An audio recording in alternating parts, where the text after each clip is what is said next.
Yo, what is going on YouTube? This is your boy Kamen Zero Spike back again once again. Today, people, today we're here for Avataro Sentai episode 14, and we get the introduction to a new character in this episode who is basically revealed to be our sixth ranger in this basically in this episode, but he's gonna get his full actual debut in the next episode, and he looks dope.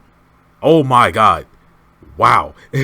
But in this episode, we basically start off with going throughout the story of how Taro is basically gone. We see that Taro is dead, and they talk to Kaito, they talk to Jin, and basically it seems like there's really no way to really get Taro back.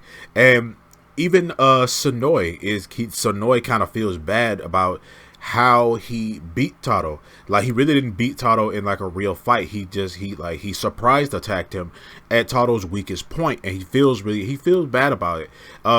We see that the other two Cerebrands they were like, yeah, but you beat the guy, it doesn't matter, like whatever. Because like the Cerebrands are basically supposed to be like kind of emotionless kind of beings, but Sonoi actually feels bad about how he beat Taro. We also saw another bestial, but it's a woman this time. She's impersonating herself as a woman. We don't know who this woman is, but we see Sonoi fighting this thing, and I think it's also a cat because I think it's also a cat bestial because it looks just like the other bestial that's pretending to be the police chief guy. So what's up with that? I thought mainly there were just gonna be 3 of them, but are there multiples of the 3? Because right now we've seen 2 cats. One of them's a female, and it seems very elegant, and it seems like kind of like smarter. But then the other one that's pretending to be the police chief, seems like it's kind of just like ravaged and kind of savage.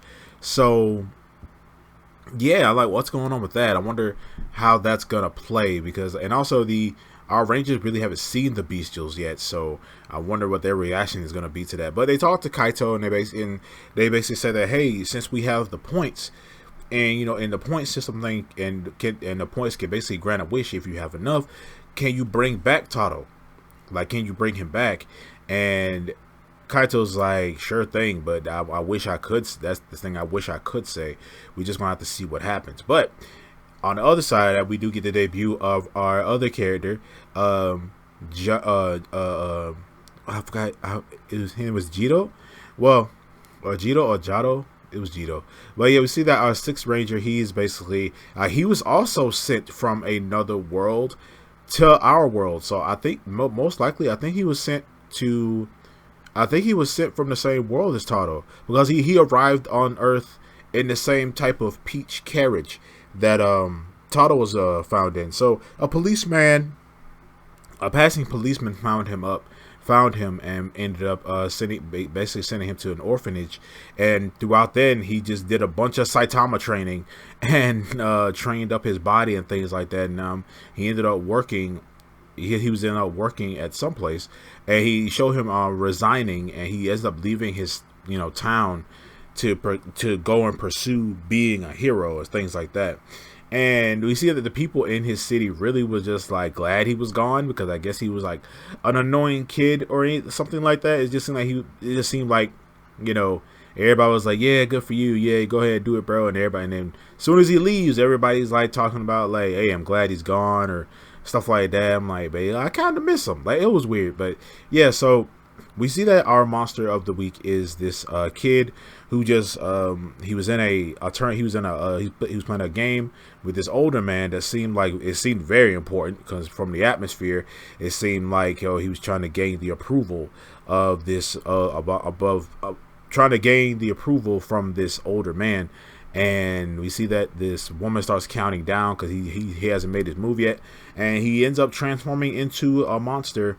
But we don't see what gear he is after he's defeated. That's been a thing for a while. Some of the monsters that we have been defeating, we kind of haven't been seeing what gear that they are, and that was kind of weirded me out. Like the last monster we had with the last episode with the woman, she had to be a Zord, like had to be his the Dino Charge gear. She was that, but we really didn't see that gear. And also we didn't see what gear this guy was. We didn't see what Sentai gear this guy was. He was speed based, so obviously he had to be one of the vehicle based car, car based kind of Sentai. So that's obvious, but at the same time we didn't get to see what gear that was. But we see that he also has like this ability to transform people into like the board game pieces. I think I know what that game. I think I know what the game is called, but I'm not gonna say because I feel like I'm gonna get it wrong. But yeah, so yeah, he could turn people into those pieces, and we did see that while they're fighting. They ended up fighting this monster, and everybody feels kind of weirded out because they don't know, like, without Tado, like, they feel weakened and they feel like they don't know what to do when fighting him. And so while they're fighting him, we see that the Cerebrands end up joining in on the fight as well, and we see the girl, the White, she tries to attack Haruka, and then Sonoi stops her from attacking Haruka. And after that we end up seeing this guy, Jiru, he ends up coming up and just trying to fight the Cerebrands. He basically takes his whole outfit off and he puts this outfit on, and it was weird, and he ends up just throwing rocks at them. He called himself the dragon, the fire dragon, and he starts just throwing big rocks. He just reaches in a bucket and throwing big rocks at them. And they ended up blasting him away, and they ended up seeing the rest of the crew. They ended up grabbing him and ended up running off. They basically talk to him, and he says that, hey, I'm here to be your new leader, and I'm a hero, and all that stuff. And then they quickly just don't accept him. We see that, especially Haruka, she's like, only Tado is one that can call us companions and things like that. And Blue's trying to assure him that, hey, you don't have any power, dude. No, you don't have any powers, dude. And our battles aren't some kind of game. And then Pink is just like, you some kind of guy who just watches too much TV. Like, it was weird. So everybody ends up just like leaving him there. We see that Mijo gets put in the hospital, and that's why Pink leaves. We see Inuzuka, he's on his way somewhere. He's basically just chilling. He's on his way, but he ends up getting attacked after the battle. He ends up getting attacked by the male bestial. He ends up getting chased down by. He jumps on his bike, and while he's on his bike, he ends up seeing Mijo walking down the street. He almost hits her, and he looks at her and goes, "Natsumi?"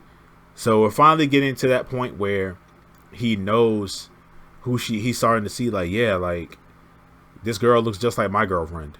But he says that, but she doesn't like remember him or say anything to him or anything like that. But she ends up passing out there. Well, he ends up saving her from the bestial, but she ends up passing out. And then that's when Pink ends up going to the hospital, seeing her there, and he starts saying they'll pay, like basically manifesting his own monster. But we'll get to that later. So we see that we get into a little spat between the Cerebrands and stuff like that. White, she's mad at Sonoi for protecting the